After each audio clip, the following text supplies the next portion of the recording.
Hello, everyone. Welcome back to English with Nagakmi. I'm Eva, and I'm so happy you're joining us today from wherever you are in the world. And I'm Helen. It's a beautiful, crisp morning here in New York City. We are recording from our cozy studio in Manhattan, and honestly, the energy in here today is just perfect. We've got our hot coffee, the sun is shining through the window, and we are ready to help you level up your English. How are you doing today, Eva? Oh, Helen, I'm feeling fantastic. I actually started something brand new this week, and it's been such a breath of fresh air. I bought some watercolors and a sketchbook. I've been painting every morning for about 20 minutes before I start my workday. Painting? That sounds lovely. Are you painting anything specific? Maybe the New York skyline from your window? Not quite that talented yet. Mostly just colors, shapes, and maybe some flowers. It's definitely not a masterpiece, but it's relaxing. It's my new hobby. That is the perfect way to introduce today's topic. We are talking about hobbies. Hobby. A hobby. It's simply something you enjoy doing in your free time, just for the fun of it. Exactly. And Helen, I've noticed that when I meet new people, especially here in the US, one of the very first questions they ask is, "What do you like to do?" Oh, that is the classic getting to know you question. It's much better than just asking, what is your job? Because it tells you who the person really is. But I know for many of our listeners, answering that question can be a little tricky. Definitely. Sometimes I get stuck. I say I like cook or I like reading book, and it just doesn't sound quite right. Well, don't worry, because after today's episode, you will answer that question perfectly every single time. We are going to break down the grammar, the vocabulary, and the social habits of talking about hobbies in American English. Before we dive in, if you love this podcast, please make sure you hit that subscribe button. It really helps our channel grow, and it lets us know that you want more conversations like this. Yes, please do. And if you're feeling extra kind, leave us a comment below. We love reading your stories about your own hobbies. Now, Eva, let's get into the how-to. When someone asks, what do you like to do in your free time? What is the golden rule for answering? The golden rule is simple. I like plus the verb with ing at the end. We call this the gerund form. Exactly. It's a very common mistake to say, I like cook. In English, we need that ing to show that it's an activity we enjoy. So instead of I like cook, we say, I like cooking. perfect. And instead of I like read, we say, I like reading. see, it's much smoother. Let's try a few more. What about if you like sports? How would you say that? I like swimming. I like running. I like playing soccer. Right, you add ing to almost every verb. Now, there is a second, equally correct way to say this. Do you know what it is? Is it I like to plus the base verb? Bingo! I like to cook or I like cooking. They are both 100% correct. Wait, so if I'm in a conversation, does it matter which one I choose? Honestly, not really. It's just personal preference. Some people say I like to hike because it feels a little more active.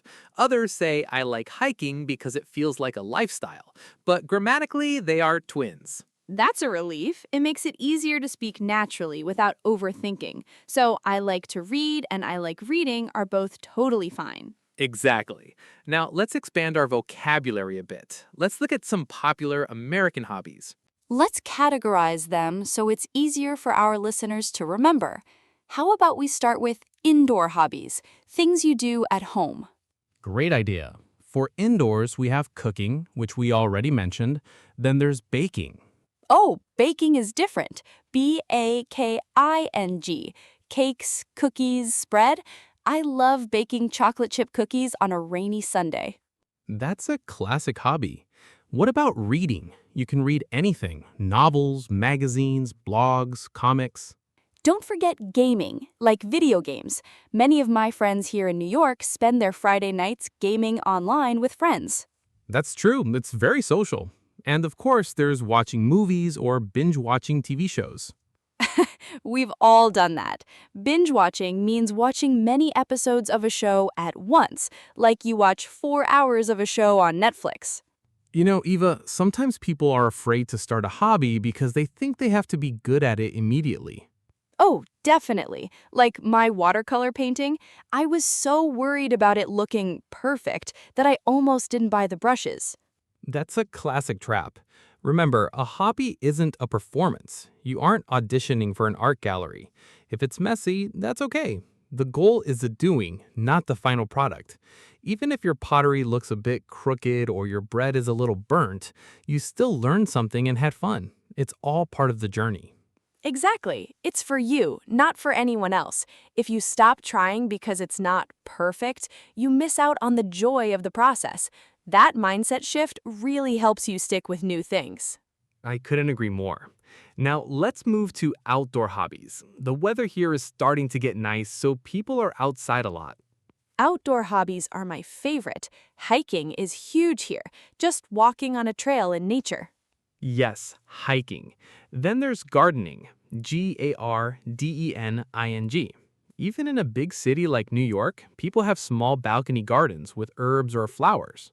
What about cycling, riding a bike? It's a great way to see the city or explore the park. And don't forget photography, taking pictures of landscapes, architecture, or even your food. Which is very common on Instagram these days. True. So to recap, I like cycling, I like gardening, I like baking. Do you see the pattern? Yes, the verb plus ing. It's consistent. Helen, sometimes I like just isn't enough. Like if I'm really, really passionate about something. Is there a way to show that excitement? Absolutely. Think of it like a ladder. At the bottom, you have I like. A step above that, you have I enjoy. And at the very top, you have I love. Let's explain the difference. I like is neutral. It's pleasant. I enjoy feels a bit more active, like it brings you happiness. Yes, I enjoy is a great word. I enjoy playing tennis means it makes you feel good. And then I love. I love photography. That means it's a big part of your life. But wait, what is the rule for enjoy? Does it take the to infinitive too? Great question. No, enjoy is a bit strict. It only takes the ing form. So I can say I like to play tennis or I like playing tennis, but I can only say I enjoy playing tennis. Exactly. I enjoy to play tennis is incorrect. Don't say that, ever. Okay, got it. I enjoy swimming. I enjoy traveling. That sounds very natural. Now, what about the opposite? Things we aren't so fond of. We say I don't like. I don't like cleaning. And for things we really can't stand, we say I hate. Use hate with caution, though. It's a very strong word. I hate waking up at 5 a.m. is a common one. I definitely hate that. So we have a spectrum: hate, don't like, enjoy, love. Exactly. Let's practice. Eva, tell me 3 things using the scale. Okay. I hate doing laundry. I like drinking tea in the morning. I love exploring new neighborhoods in New York. Perfect. See? You're using the full range of emotion in English. That's how you sound like a native speaker. Helen, we've talked about answering, but what about asking? If someone tells me I like hiking, I don't just want to say, oh, cool. I want to keep the conversation going. That is the secret to making friends. When someone gives you a hobby, ask a who, what, where question. Like, how often do you go hiking? Exactly. Or where is your favorite place to hike? Or even, do you go alone or with friends? Those are excellent questions. They show the other person that you are actually listening. Let's do a quick role play. Eva, ask me about a hobby. Okay. Hey, Helen, what do you like to do on weekends? I really enjoy photography. I like taking pictures of the city. Oh, that's interesting. What kind of camera do you use? Do you use your phone or a professional camera? I use a mix of both. My phone is easy, but my camera is better for portraits. Nice. And do you have a favorite spot in New York to take photos? Definitely Brooklyn Bridge Park. The view of the skyline at sunset is unbeatable. See, that was so easy. You just asked what, do you, and where. Exactly. And the conversation felt natural. It wasn't an interview. It was a connection. Wait, Helen, one more thing. What if someone invites me to do their hobby, like going hiking, but I'm super tired or I just don't want to? How do I say no without sounding rude? Oh, that's a great question. In American culture, we value politeness, but we also value being direct. You don't have to make up a big, complicated excuse. You can simply say, Thanks for the invite, but I'm gonna pass this time. Or that sounds like fun, but I'm a bit exhausted today. That's super helpful. I always feel guilty saying no. Don't. It's your free time. Honesty is totally fine. Just add a maybe next time to keep the friendship door open. It's polite and clear. That's a great tip. And talking about keeping conversations going, I've heard about something called the yes and technique. Is that related to this? Oh, absolutely. The yes and technique is like a conversation bridge.